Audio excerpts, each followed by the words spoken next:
नमस्कार. ओम श्री गुरुभ्यो नमः. ओम श्री भवानी शंकराय नमः. ओम श्री मात्रे नमः.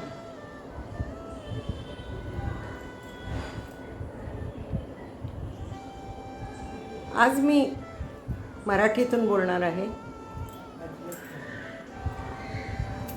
आणि एका गंभीर विषयावर बोलणार आहे. आता बघा, वयाची 70 उलटली.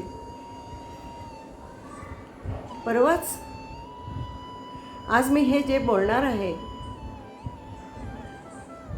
ते एका डॉक्टरचा लेख वाचून त्यावर माझ्या मनात जे विचार आले त्यावर बोलणार आहे.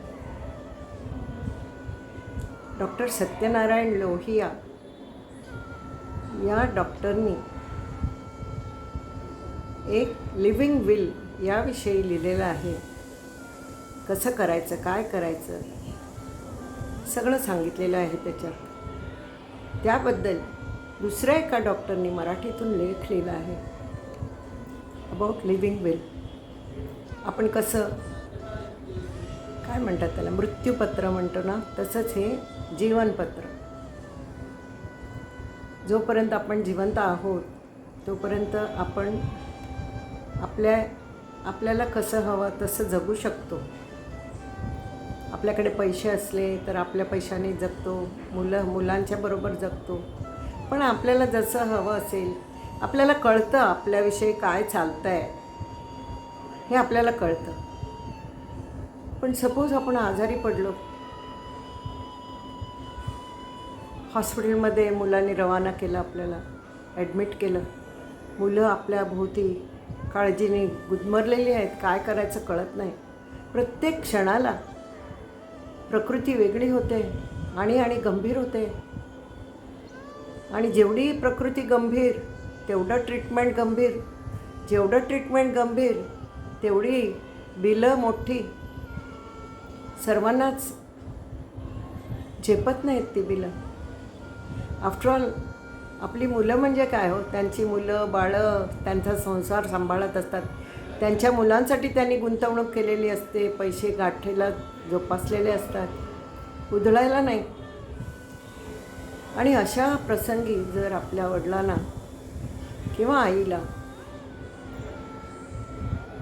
असे काही कॉम्प्लिकेशन्स आले की डॉक्टर काही हमी देत नाहीत की हे औषध दिलं तर ते बरे होणार. शेवटी देवाच्याच हातात असतं की नाही. आपल्याला नेणं न नेणं त्याच्या इच्छेवर अवलंबून असतं.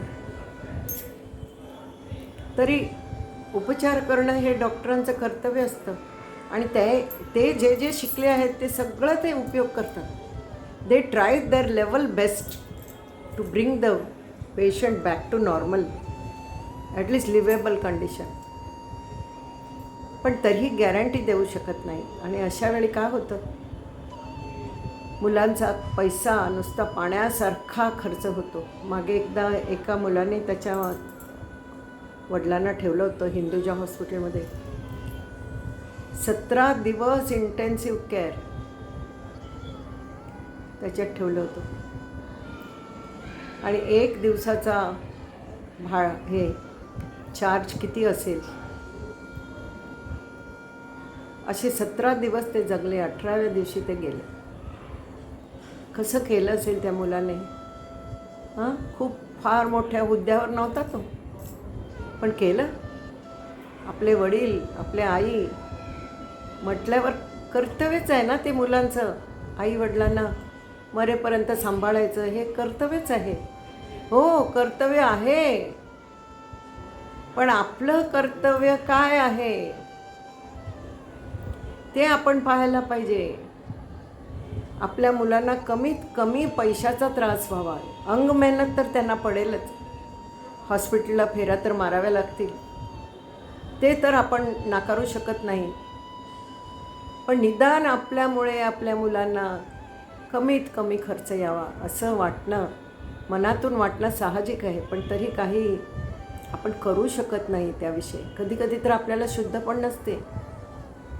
तेव्हा ते डॉक्टर सत्यनारायण लोहिया काय म्हणतात, अशा वेळी माणसाने 70 वर्ष ओलांडताना एक विल करायचं.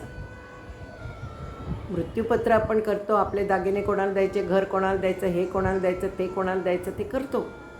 तसंच लिव्हिंग विल करायचं आपलं, लाईव्ह विल.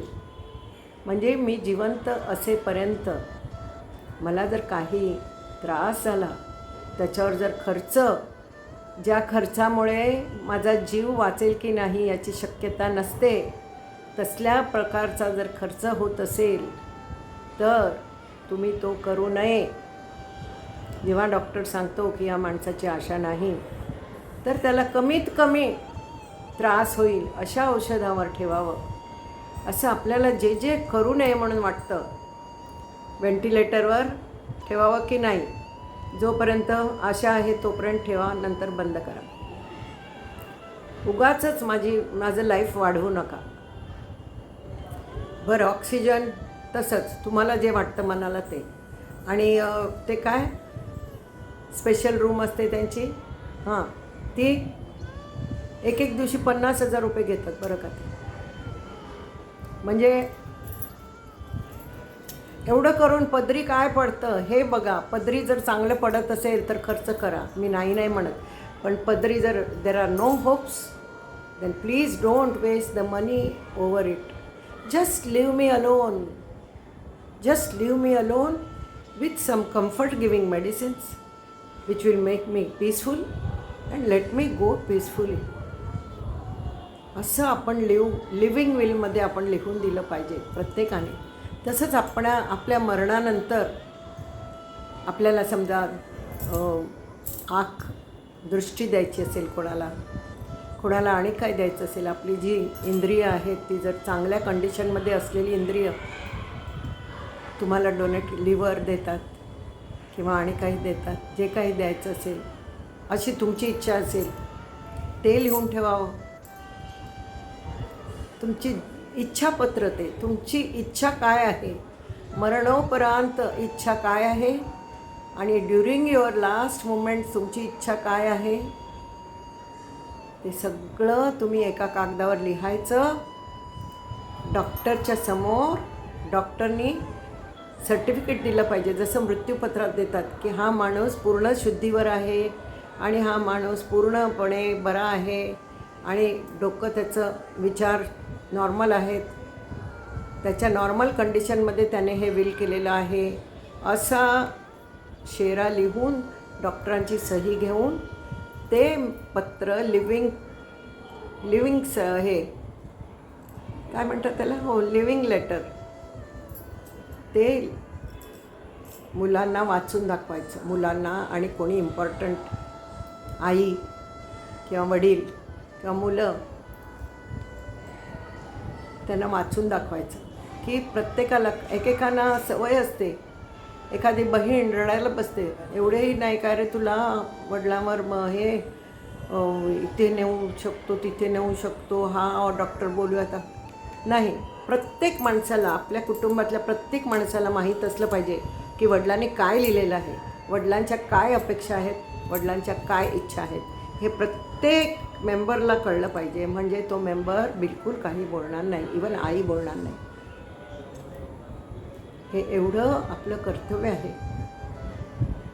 जसं आपण लहानपणापासून मुलांना वाढवतो, करतो, त्यांच्यावर खर्च करतो, त्यांचं शिक्षण करतो, त्यांना पायावर उभं करतो, तसंच जाताना त्यांना बुडवून द्यायचं का आपण? बुडवून द्यायचं नाही. मुलं ना ती आपली, त्यांनी त्यांचे संसार सांभाळायचे आहेत. पण कधी आपण आजारी असतो तेव्हा शुद्धीवर नसतो, आपल्याला काही कळत नाही. सो आपण कसं सांगणार त्यांना त्यावेळी, नाही का? म्हणून आधीच त्याची व्यवस्था करून ठेवावी. हे इंग्लंड अमेरिकेत खूप चालतं, पण आपल्या भारतात आपण खूप भावनिक असल्यामुळे हे चालत नाही. पण आपण कुठून तरी याची सुरुवात व्हायलाच हवी. आणि मी ठरवलं आहे, माझ्या नवऱ्याने पण ठरवलं आहे की आम्ही असं करणार आहोत. आमच्या मुलांना आधीच आम्ही करून ठेवणार आहोत, त्यांना सावध करून ठेवणार आहोत की असं झालं तर तुम्ही असं करू नये, बस ही आमची इच्छा. आणि हो, तुम्हाला जर मरणोपरांत ते 12वा 13वा वगैरे करतात. आता थोडे लोक जुन्या वळणाचे असतात, त्यांना वाटतं मोक्ष भिक्ष सगळं त्यांचं परफेक्ट थिंकिंग असतं ते त्या काळचं. म्हणजे आजकालच्या मुलांना ते वाटत नाही, त्यांचे विचार वेगळे असतात. पण तरी तुमची इच्छा असेल तर त्याविषयी पण लिहावं. आणि माझ्या मते बरं का,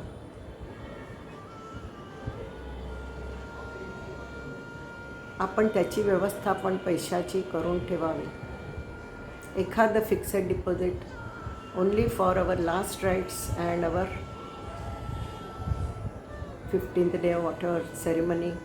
आणि मग 1 वर्षाचं आहे ना ते दोन्हीचा साधारण खर्च.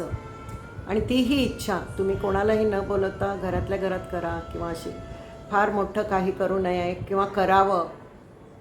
तुमची जी इच्छा असेल मरणोपरांत तुम्हाला काय करावं, तुमचं कसं तुमचे हे डोनेशन, ऑर्गन डोनेशन कसं तुम्ही लिहिता, तसं तुम्हाला हे पण तुमचे दिवस 13 दिवस झाल्यावर काय करावं, किंवा 1 वर्षाने करावं की न करावं, किंवा वर्षाला ब्राह्मणाला बोलवून श्राद्ध करावं की न करावं, हे सगळं तुम्ही लिहून ठेवायला पाहिजे.